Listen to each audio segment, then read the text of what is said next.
నమస్కారం. నేను మహదేవ్. మధ్యయుగాల్లో హైందవ విద్య. ముస్లింలు మన దేశాన్ని ఆక్రమించి రాజ్యాలు స్థాపించే నాటికే మన దేశంలో సాంప్రదాయ విద్య విధానం 3 పువ్వులు 6 కాయలై వర్ధిల్లింది. వీరి ఆక్రమణల వల్ల సాంప్రదాయ విద్యా సంస్థలు ధ్వంసమై నిర్వీర్యమయ్యాయి.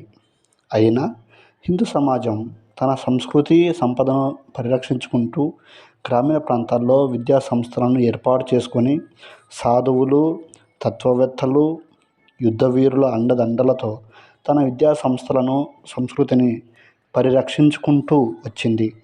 ఈ కాలంలో వేదాలు, పురాణాలు, స్మృతులు, ఉపనిషత్తులు ఆధారంగానే ఆశ్రమాల్లో విద్యాభ్యాసం కొనసాగింది. ఒక విధంగా విద్య వికేంద్రీకరించబడింది. జాతీయత భావాల వ్యాప్తికి హిందీ, సంస్కృతం మొదలైన భాషలకు స్థానం లభించింది. ఈ కాలంలో దయానంద సరస్వతి వంటి మహనీయుల నేతృత్వంలో ప్రాచీన సంస్కృతి, నాగరికత తల ఎత్తుకొని నిలిచాయి.